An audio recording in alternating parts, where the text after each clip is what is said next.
అదే RTV app వార్తల్ని క్షణాల్లో చదివే అవకాశం ఉంటుంది. ఒక న్యూస్ పేపర్, ఒక టెలివిజన్ ఛానల్ మీ చేతుల్లో ఎప్పుడూ ఉంటాయి. దళారుల ప్రభుత్వం అయిపోయింది. దళారుల కోసమే ఈ కూటమి ప్రభుత్వం ఏర్పడినట్లుగా ఈరోజు వైరిస్తూ ఉంది.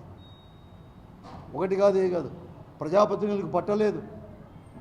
ఓట్లే వేయించుకున్నారు. మొన్నటి వరకు కూడా తిరిగి గ్రామాలు కూడా తిరిగి వారు చెప్పినా, వారు మొరబెట్టుకున్నా కూడా మంత్రులకు కావచ్చు, ఈ జిల్లాకు చెందిన మంత్రులు కానీ, ఉమ్మడి జిల్లాకు చెందిన మంత్రులు కానీ, ముఖ్యమంత్రికి కానీ ఎక్కడ కానీ లేదు. ఏమన్నా రెడ్ బుక్లో రాసుకోలేదేమో, రైతులకు ధరలు ఇవ్వాలి, పండించిన పంటకు మద్దతు ధరలు ఇవ్వాలి.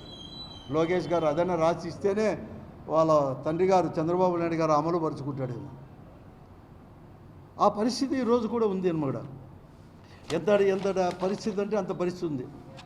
ఈరోజు శనగ పండించినోడు విత్తనం వచ్చేసి క్వింటాల్ వచ్చేసి విత్తనం వేసేటప్పుడు 3 నెలల కిందట 4 నెలల కిందట 7,500 8,000 రూపాయల క్వింటాల్ కొంటే ఈరోజు కేవలం 5,500, అంతకంటే తక్కువ 300. ఎంత అన్యాయం అంటే దళాలు వ్యాపారస్తులు చేస్తున్నారు. ప్రభుత్వం మద్దతు ఉంది కాబట్టి వాళ్ళు చేస్తున్నారు. డిస్కలర్ వచ్చింది అక్కడక్కడ.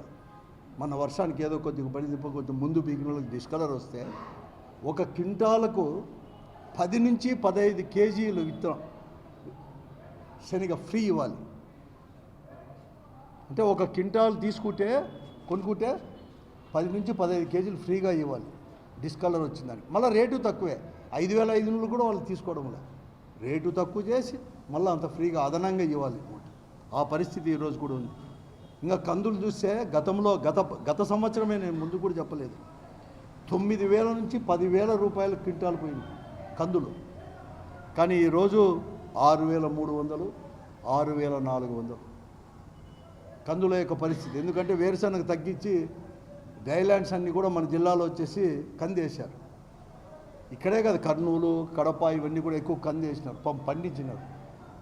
ఒక సంవత్సరానికే ఇంత. కొర్ర చూస్తే పోయిన సంవత్సరం లాస్ట్ ఇయర్ 6,000 రూపాయలు క్వింటాల్. ఈ పొద్దు 2,100, 2,200, లేదంటే 50, 60 ఎక్కువ అంతే. అడిగేవాడే లేడు కొర్రలు. మళ్ళీ ప్రచారం చూస్తే ఎక్కువ ఉంది, ఎక్కడ చూసినా ఉంది. ఇంకా జొన్నలు ఈరోజు వచ్చేసి 2,000 రూపాయలు జొన్నలు. 6,000, 8,000 కూడా పోయింది లాస్ట్ ఇయర్ జొన్నలు. 2,000 రూపాయలు అంటే కొర్రలకు ఉన్న రేటు కూడా లేదు, జొన్నలకు లేదు. ఇంకా గ్రౌండ్ నెట్ చూస్తే గత సంవత్సరం కాదు, గత 5 ఏళ్ళ నుంచి కూడా ప్రతి సంవత్సరం కూడా 40 కేజీల బస్తా 3,600, 3,800 ఉండేది. ఈరోజు 2,600 40 కేజీలు. మళ్ళీ కూడా ఇంతవరకు ఎప్పుడు లేదు. ఎప్పుడో 1 కేజీ 40 కేజీల బస్తాకు 1 కేజీ అదనంగా అడుగుతాను. 10 కేజీలు అంటే 50 కేజీలకు 40 కేజీలకి ఇచ్చే ధర ఇస్తూ 2,600, 2,700 ఇస్తూ 10 కేజీలు అదనంగా వాళ్ళకి ఇవ్వాలి, ఫ్రీగా ఇవ్వాలి. రైతు పరిస్థితి ఇది. అడిగేవాడే లేడు. దళారులు ఇంత ఎక్కువ చేసుకుంటాడు. పత్తి CCI అంటే సెంట్రల్ గవర్నమెంట్ CCI ఆర్గనైజేషన్, దాని మద్దతు ధర వచ్చి 7,412 రూపాయలు క్వింటాల్కు. 7,412 ఉంటే ఈరోజు 5,500. ఎక్కడ కానీ ఇళ్లలో వేసుకోవడానికి లేదు. పత్తి అంతా కూడా బయటకు వచ్చేసింది. 5,500 కొనేవాడు కూడా లేడు. ఇప్పుడు 7,412 రూపాయలు ఈరోజు ఉంది. పత్తి చూస్తే ఇలా ఉంది. ఇంకా మిరపది అయితే ఇంక చెప్పేకే లేదు. అసలు నమ్మరు. పోయిన సంవత్సరం ఇక్కడ బేడా అనేది 40,000 నుంచి 41,500 రూపాయలు క్వింటాల్ ఉంటే ఈరోజు కేవలం ఒక హై క్వాలిటీ కథ నేను చెప్తున్నాను, 7,000 నుంచి 9,000. 4,150 రూపాయలు ఎక్కడ, 41,000 ఎక్కడ, 7,500 రూపాయలు, 9,000, 7,000 ఎక్కడ? మీరు ఆలోచించండి. ఒకవేళ సాధారణమైన మిరప కూడా ఈరోజు 5,500కి అమ్ముతా అంటే గతంలో 25,000 నుంచి 30,000 లాస్ట్ ఇయర్. ఇది ఈరోజు పరిస్థితి అన్నీ కూడా. కానీ ఒక్క రెవెన్యూ మీటింగ్ కూడా జరగలేదు రేట్లపైన కానీ, ఇదంతా కానీ పండించిన పంట కానీ. ఈ జిల్లాలో ఇంతమంది ఉన్నారు. అసలుకు పెద్ద అధికారులు ఉన్న అధికారులు కూడా, కలెక్టర్లు, రెవెన్యూ వాళ్ళు కూడా వాళ్ళు పట్టించుకోలేదు. ప్రజాప్రతినిధులకి అంతకంటే కూడా లేదు. విమర్శించడం వెళ్ళిపోవడం తప్ప ఇంకేం లేదు. అరటి అయితే మొన్నటి వరకు కూడా వారం కిందట 10 రోజుల కిందట కూడా 30,000 టన్ను, ఈ పొద్దు వచ్చేసి 23,000 22,000 మళ్ళీ ఈ పొద్దు టన్ను అరటి ఇవన్నీ. ఇంకా చీనాకాయల గురించి నేను చెప్పలేను.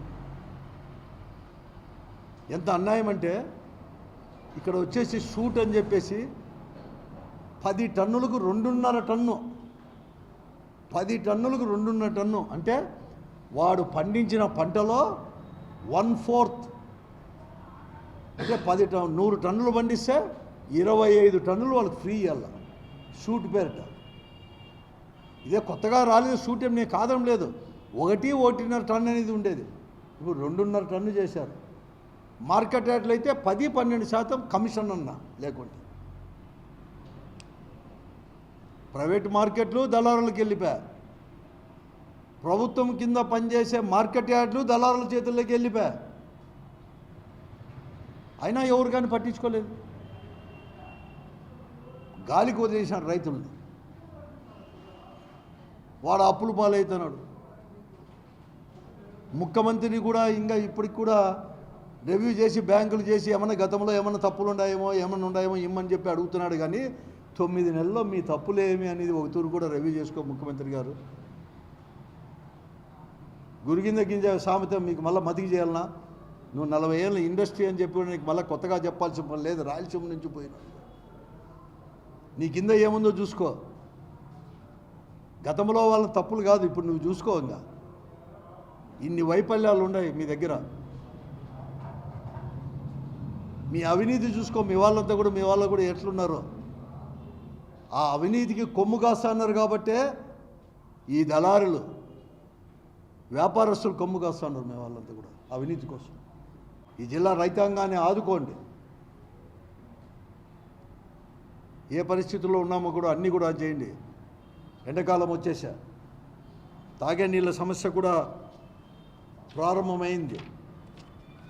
వాటి పరిస్థితి ఏమి రివ్యూ చేయండి. ఈ జిల్లాలో ఇంతవరకు రివ్యూ చేసిన పాపానే పోలేదు అసలు ఎక్కడ. కానీ ఇప్పటికే మండలాలన్నీ కూడా సింగనమల కావచ్చు, నార్పల కానీ, పామిడి కానీ కంప్లీట్గా అప్పుడే వాటర్ కంప్లీట్గా తగ్గిపోయింది. అసలు చెప్తున్నా, ఈ హెచ్ఎల్సీను అందరినీ వచ్చే ప్రాంతం తప్ప అది కూడా ఇంకా అయిపోయా. ఓ నెల పోతే ఇంకా అక్కడ కూడా మళ్ళీ తగ్గిపోవడమే. కనీసం ఏం చేయాలా ఏమి అనేది కూడా కనీసం ఓట్లేసి మిమ్మల్ని ఇన్ని సీట్లు ఇస్తే దానికైనా కృతజ్ఞత కూడా ఏం లేదా? మీకు సంపాదించుకోవడానికే ఇచ్చింది. రైతులు పండించిన పంటకు మాత్రం ఏమీ లేదు. జొన్నలకు లేదు, మొక్కజొన్నలకు లేదు. దాని ద్వారా చేసే మద్యానికి అమ్ముకునే వాళ్ళు బాగా చేసేదానికి ధరలు పెంచుతున్నాడు. ఏం చెప్పారు చెప్పండి? నేను చెప్పిన హామీలు చెప్పినాను కదా, ఒక హామీ అమలు పరచలే.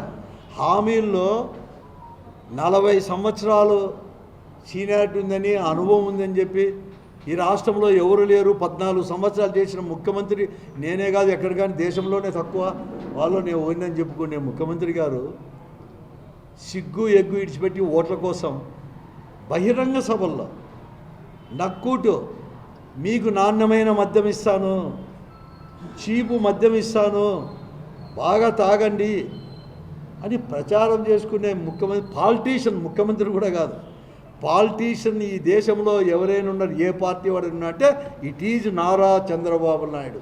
ప్రభుత్వంలో ఉండే ప్రతి మంత్రి, నిజంగా చెప్పాలంటే ప్రతి ఎమ్మెల్యే ఈరోజు ఈ లిక్కర్ అంటే మద్యం షాపుల్లో భాగస్వామ్యం ఉంది, డైరెక్ట్గా ప్రమేయం ఉంది. అంతా తెలుగుదేశం వాళ్ళే, వేరే వాళ్ళు ఎవరు కానీ రానిలేదు. ఒకవేళ షాపులు బై లక్ ఏదైనా లాటరీలో వచ్చినా కూడా ఎవరిని కానీ చేయలేదు. ఇదేమి నేను చెప్పింది ఏం కాదు, అందరికీ బహిరంగ రహస్యం. ఈ 14% పెంచిన దానివల్ల 3,000 కోట్ల రూపాయలు అదనంగా వ్యాపారస్తులకి లాభం వస్తుంది. ప్రభుత్వ అధినేతకును వ్యాపారస్తులకు, ఎందుకంటే వ్యాపారస్తులంతా వాళ్ళకుండే అగ్రిమెంట్, మీకు వచ్చిన అదనంగా వచ్చే ఈరోజు పెంచిన దానివల్ల మీకు లాభం యొక్క మార్జిన్ పెంచిన దాని వచ్చే లాభంలో నాకు ఇంత కావాలని చెప్పి అగ్రిమెంట్ అయిన తర్వాతనే, ఈ పాలసీ తీసుకొచ్చిన తర్వాత 4 నెలల తర్వాత ఈ రేట్లు పెంచడం, ఈ పొద్దు వచ్చాడు ఇంకెవరిని మోసం చేయడం కదా. మీకు చెప్తాను, బెల్ట్ షాపులు రాండి. ఏ గ్రామానికి 3-4 బెల్ట్ షాపులు ఉన్నాయి. ఆ బెల్ట్ షాపులో అమ్మేదంతా కూడా, ఈ షాపులో వాళ్ళంతా అమ్మేదంతా కూడా ప్రజాప్రతినిధులే. కర్ణాటక నుంచి తీసుకొచ్చేసి ఆ కర్ణాటక మద్యం అనేది కూడా ఇక్కడి కంటే కూడా ఎక్కువ రేట్లో ఉన్నాయి కాబట్టి ఆ కర్ణాటక మద్యం వాళ్ళలేదు కాబట్టి బెల్ట్ షాపులు సరిగ్గా పోవు అని చెప్పేసి ఇప్పుడు ఈ రేట్లు పెంచిన దానివల్ల కర్ణాటక మద్యం అంతా కూడా బెల్ట్ షాపులో అమ్ముకొని వచ్చేసి ఈ ప్రజాప్రతినిధులకు లాభం అటు ఓ పక్క ఇటు ఓ పక్క రెండుగా చేయడానికే ఓ పెద్ద ఇది కుట్ర. ఇది ప్రజలపై బాధ తప్ప ఏం కాదు. రాజీనామా ఇమ్మని చెప్పి నేను కోరుతా ఉన్నాను. మీరు మాట తప్పారు, పడిపోతున్నారు రోడ్లో, మెయిన్ రోడ్లో పడిపోతున్నారు. పోలీస్ డిపార్ట్మెంట్లు కూడా విచ్చలవిడిగా తాగిపడిపోయే పరిస్థితి ఈరోజు. రోడ్లలో పడిపోతా అంటే ప్రతి పత్రికలో వస్తుంది. ఇప్పుడు చెప్తాను, అందుకే ఊసరవిల్లి చంద్రబాబు నాయుడు అంటారు. ఊసరవిల్లి కూడా సిగ్గుతో అన్న తల వంచుకుంటుంది చంద్రబాబు నాయుడు చూస్తే, ఇన్ని రంగులు మార్చలేక, లేకపోతే భయపడి నేను అన్ని రంగులు మార్చలేని చెప్తా పోటీ పడలని చెప్పి పరిగెత్తుకొని ఉండబోతుంది ఊసరవిల్లి కూడా. ఆ పరిస్థితి చంద్రబాబు నాయుడు. 9 నెలలు అయిపోయినా కూడా ఎందుకు అంత మీరందరికీ మీకు పదవులు ఎందుకు అంటే నేను అందుకోసం ఇప్పుడే మేము చెప్తున్నాం, వెంటనే కూడా హామీలు కూడా అమలుపరిచి ఇవన్నీ పైన కూడా వెంటనే చేయండి. లేకుంటే మాత్రం అందరూ కూడా పెద్ద ఎత్తున కూడా ఆందోళన కూడా చేసే కూడా అవకాశాలు కూడా ఉన్నాయని చెప్పేసి నేను ఈ ప్రభుత్వాన్ని కూడా హెచ్చరిస్తున్నాను కూడా ఈరోజు.